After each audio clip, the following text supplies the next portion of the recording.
Howdy, my name's Cooter Pickberry. This is Florida Man Cooking. Last night we made some pork chops. I didn't like the intro to it, so I threw it out. We're just going to do it here. We're in Spring Bayou, Tarpon Springs, Florida, my hometown. Pretty neat little place. Today is the Epiphany. It's the last day of Christmas, January 6th. And here in Tarpon, that's the biggest day of the year.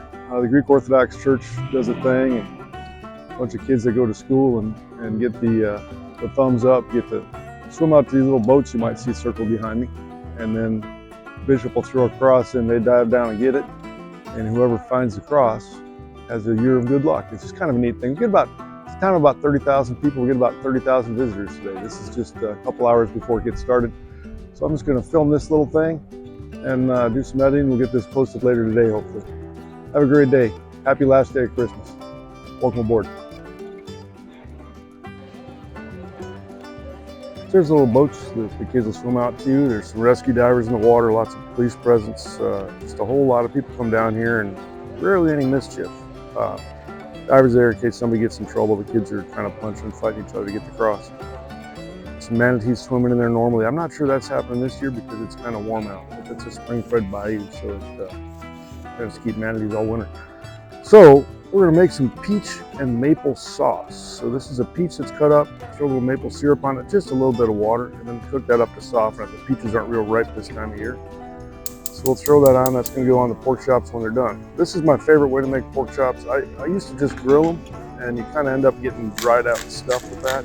This is more like the way you pan-sear a steak. I apologize if you hear the helicopters overhead. That's got to do with the thing we were talking about earlier, the Epiphany. So we'll salt and pepper these things up on both sides pretty good. Try to use small grain salt and small grain pepper, not the big giant chunks, because you want to get a sear. The best way to get a sear is to have contact with the meat and the surface, otherwise you just get a steam. So you see this thing going on nice and pink, and they come out just beautifully golden brown, just really good looking. Got a stainless steel pan on the stove. That's pretty much my searing pan. You can use cast iron too, just don't use that non-stick stuff, it doesn't work. So I heated that up for a couple minutes before I threw the oil in it. Oil I'm using today is avocado oil. And we're going to start by taking that fat cap and just pressing in and browning that first. It's a pretty skinny fat cap on this one. If you had a real thick one, you'd want to slice that. Otherwise what happens is it pulls tight as it cooks, and then it bends the meat. That's why you end up with pork chops that have like a wave in them. You want a nice flat pork chop, just cut that down a little bit. Didn't have to do that here because I've only got about an 1/8 to a 1/4 inch fat cap. If it was much thicker, I would have done that. See how that comes out nice and brown? We'll just get that rolled around in the oil and get it seared all the way around. Not a bad idea to use tongs here. I was getting a little bit of splatter back. And you can see that peach maple sauce is kind of boiling. I'm just reducing the maple syrup down to kind of a thicker consistency. Not a jelly or anything, but just a little bit thicker. We'll just throw that in, do the same thing with the next one. Going to cook it in its own fat. You render some fat out when you sear it like this. It just adds to the flavor.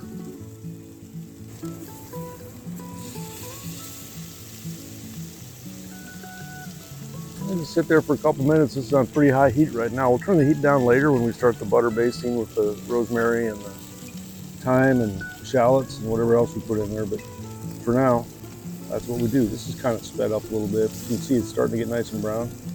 And then I dropped it and splattered oil everywhere. That's awesome. Yeah, that's real pretty, isn't it?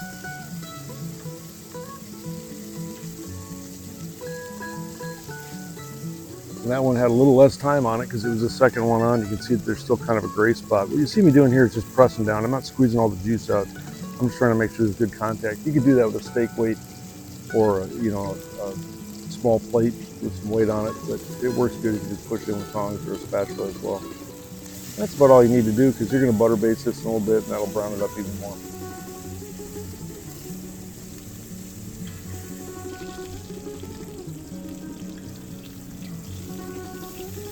That's looking pretty good on both sides now.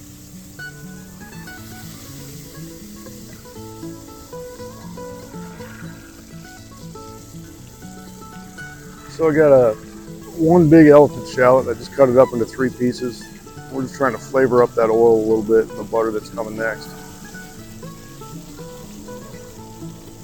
When you get that butter bubbling up real nice like that, that's when it's about ready to start spooning it on top. So By doing this, all you're doing really is just cooking both sides. So you got one side on the hot pan, on the other side in the cold air, but if you throw a little hot butter on it, it's hot on both sides. Turn the heat down now, though. We don't need it to be quite as scaldingly hot as it was. And then we just do this. I don't like throwing the rosemary and thyme in too early because it burns and you might get a little char flavor, which is good if you like it, but you know, if you don't, just wait. You do that the last couple minutes. You got to cook pork up to 145. There's some residual heat that's going to continue to carry over cook it. So we'll bring it up to about 135, 140 and just let it rest for a few minutes, and that'll bring it up the rest of the way. That's the best way to get a juicy pork chop. So we're just going to baste here for a minute, take a little break when your arm gets tired, and start over again a minute later. And as we temp it, we get up close to 5-10 degrees from where we want to be. That's when we'll throw the rosemary and the thyme in. Normally I'd throw garlic in too, but I forgot. So, lo siento, amigo.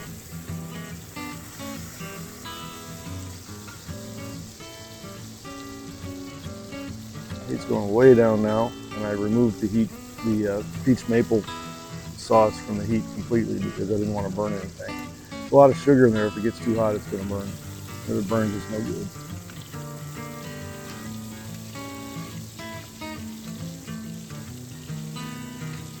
It's okay if you accidentally throw the shallots or the rosemary or the thyme or whatever on top. Just sweep it off every now and then. You really want that in the oil and the butter to give you the flavor to that juice.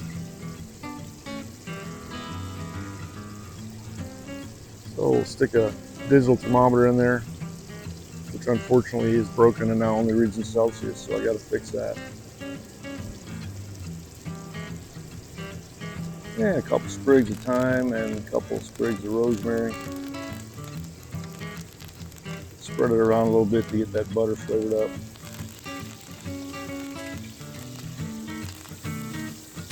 Like I said, if it goes on top of the meat, that's okay. It's not preferred though, so go ahead and knock that off when you get a chance. That's a pretty pork chop, man.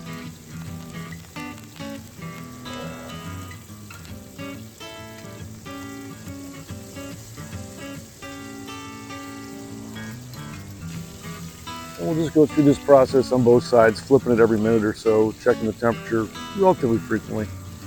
Like I said, you don't have to go all the way to 145 because the carryover heating will do that, but you don't want to pull it off at 120 either because it's not going to go all the way up. And pork's one of those things you don't mess with. Pork and chicken, don't eat those rare.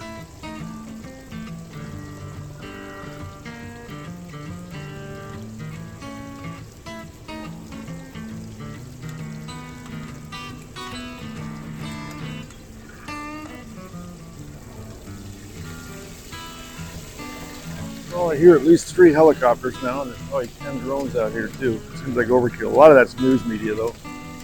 It's a big event for the Tampa Bay area, and they all come out and film it. And I'm outside. I didn't actually go home to edit this. I'm just doing it in the park.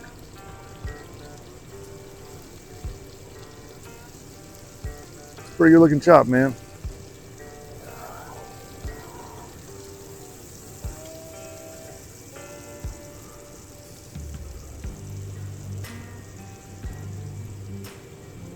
Kind of how it looks plated. Throw some green beans and some butter. Throw some Everglades seasoning over the top. Probably not healthy, but boy, it's the most delicious green beans you ever had in your life. Just give them a flip, toss everything around in there. And if you want to be cool, you do it in slow motion like this. Now let's just take about 5-6 minutes on medium-high heat. And there it is, pork chop with a delicious maple and peach sauce on top. Let's have a bite. Nummy nummy. That was actually really good. Well, we hope you enjoyed this. Come back, see the skin real soon. God bless you.